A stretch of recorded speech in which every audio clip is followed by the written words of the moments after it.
Hi everyone, the book I'm reviewing today is called Eat That Frog, 21 Great Ways to Stop Procrastinating and Get More Done in Less Time by Brian Tracy. For those of you who know me or have been following me for a while, procrastination is something I guess I do at times struggle with. So I got this book and it's really a quick read, an hour and you're done. I really enjoyed it because it's summarized really well, to the point, 21 great ways with activities on what you can do, and at the end a conclusion summarizing and bringing everything together. Simple, very user-friendly. So if procrastination is something that you struggle with as well, I'd recommend the book. Success is predictable. Simply put, some people are doing better than others because they do things differently and they do the right things right. Especially successful, happy, prosperous people use their time far, far better than the average person. Coming from an unsuccessful background, I had developed deep feelings of inferiority and inadequacy. I had fallen into the mental trap of assuming that people who were doing better than me were actually better than me. What I learned was that this was not necessarily true. They were just doing things differently, and what they had learned to do within reason, I could learn as well. This was a revelation to me. I was both amazed and excited with this discovery. I still am. I realized that I could change my life and achieve almost any goal I could set if I just found out what others were doing in the arena and then did it myself until I got the same results they were getting. A simple truth. Throughout my career, I have discovered and rediscovered a simple truth. The ability to concentrate single-mindedly on your most important task, to do it well and to finish it completely, is the key to great success, achievement, respect, status, and happiness in life. This key insight is the heart and soul of this book. I love the simple truth because in this day and age we actually think that we have to multitask. We praise it so much actually, and this was the one thing I started doing, focusing on a single task. Your brain can't actually work on multitasking. It takes you so much longer. So if there's anything you even take away from this book review, it's to practice the simple truth. This is a wonderful time to be alive. There have never been more possibilities and opportunities for you to achieve more of your goals than exist today. As perhaps never before in human history, you are actually drowning in options. In fact, there are so many good things that you can do that your ability to decide among them may be the critical determinant of what you accomplish in life. If you are like most people today, you are overwhelmed with too much to do and too little time. Because of this, you will never be able to do everything you have to do. You will never be caught up. You will always be behind in some of your tasks and responsibilities, and probably in many of them.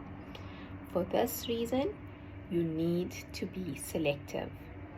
And perhaps more than ever before, your ability to select your most important task at each moment and then to get started on that task and to get it done both quickly and well will probably have more of an impact on your success than any other quality or skill you can develop. An average person who develops the habit of setting clear priorities and getting important tasks completed quickly will run circles around a genius who talks a lot and makes wonderful plans, but who gets very little done. The first rule of frog eating is this: if you have to eat 2 frogs, eat the ugliest one first. Discipline yourself to begin immediately and then to persist until the task is complete before you go on to something else. Think of this as a test. Treat it like a personal challenge. Resist the temptation to start with the easier task. Continually remind yourself that one of the most important decisions you make each day is that you will do immediately and what you will do later if you do it at all. The second rule of frog eating is this: if you have to eat a live frog at all, doesn't pay to sit and look at it for very long. The key to reaching high levels of performance and productivity is to develop the lifelong habit of tackling your major task first thing each morning. You must develop the routine of eating your frog before you do anything else and without taking too much time to think about it. Take action immediately. Failure to execute is one of the biggest problems in organizations today. Many people confuse activity with accomplishment. They talk continuously, hold endless meetings, and make wonderful plans. But in the final analysis, no one does the job and gets the results required.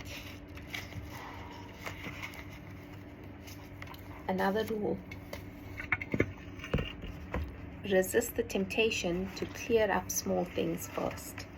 Remember, whatever you choose to do over and over eventually becomes a habit that is hard to break. If you choose to start your day working on low-value tasks, you will soon develop the habit of always starting and working on low-value tasks. This is not the kind of habit you want to develop or keep. Low-value tasks are like rabbits. They multiply continuously. You never get caught up. The hardest part of any important task is starting on it in the first place. Once you actually begin working on a valuable task, you will naturally be motivated to continue. A part of your mind loves to be busy working on significant tasks that can really make a difference. Your job is to feed this part of your mind continuously. Make better decisions about time. Before starting on anything, you should always ask yourself, what are the potential consequences of doing or not doing this task? Obey the law of forced efficiency. The law of forced efficiency says there is never enough time to do everything, but there is always enough time to do the most important thing. What this means is that you will never be caught up. Get that wishful idea out of your mind. All you can hope for is to be on top of your most important responsibilities. The others will just have to wait. And I love that. I think this is the one other area that I've been practicing, right? We've been trained for so long to want to complete doing everything on your to-do list. We're never going to be caught up.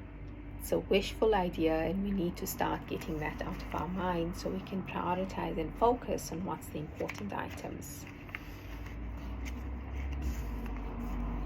Everyone procrastinates. The difference between high performers and low performers is largely determined by what they choose to procrastinate on. Since you must procrastinate anyway, decide today to procrastinate on low-value activities. Decide to procrastinate on, outsource, delegate, and eliminate those activities that don't make much of a contribution to your life in any case. Get rid of the tadpoles and focus on the frogs. This is another one I've started practicing. I think it was such a great mindset change to realize that everyone procrastinates, right? It's not just me. And to empower myself to realize I choose now what I procrastinate on. It's been life-changing.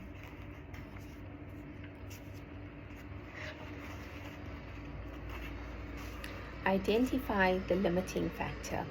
In virtually every task, large or small, a single factor sets the speed at which you achieve the goal or complete the job. What is it?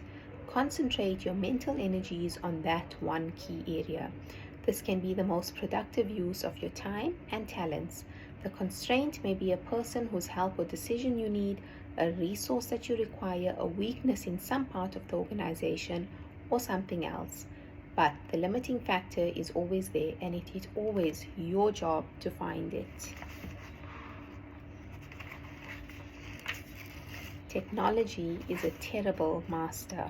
Don't become addicted. And he shares the story that I'm going to share with you. However, at my table, 4 or 5 out of the 8 people seem to have been greatly affected by the prayer. They kept their heads down and their hands in their laps even when the food was served. They seemed to be lost in deep thought over the profound questions of the day. Then I realized they were not praying at all. They were all intensely focused on their smartphones, sending and receiving emails, typing like frantic teenagers playing video games. They were all lost to the world around them, drowning in a deep sink full of information exchange. You need to refuse to be a slave and unchain yourself from your computer. His explanation was simple. I realized that just because somebody sends me an email, it does not mean that they own a piece of my life. Although not many people would delete their entire inbox, you can definitely delete and ignore more emails than you do right now. Empower yourself to remove all emails that don't relate to important goals and relationships. And I love that story. I think we can all share stories of that where people are so deeply engrossed in their phones, looking down. If you are in a prayer session or meditating, you think that they have been so deeply affected, but they're just busy. Technology is a wonderful servant. You must discipline yourself to treat technology as a servant, not a master. The purpose of technology is to make your life smoother and easier, not to create complexity, confusion, and stress. If you could do only one or two of the activities available to you, which ones would they be? And the last tip I'm going to share with you is called develop a compulsion to closure. An important point to remember is that you have deep within you an urge to completion, or what is often referred to as a compulsion to closure. This means that you actually feel happier and more powerful when you start and complete a task of any kind. You satisfy a deep subconscious need to bring finality to a job or project. This sense of completion or closure motivates you to start the next task or project and then to persist towards final completion. This act of completion triggers the release of endorphins in your brain mentioned earlier. I've just shared a few of the 21 great ways. Great reads, very user-friendly, very practical. That's why I like it. So if procrastination is something, then definitely get this book. If you've read it, let me know. And also let me know what you're reading currently. Thanks.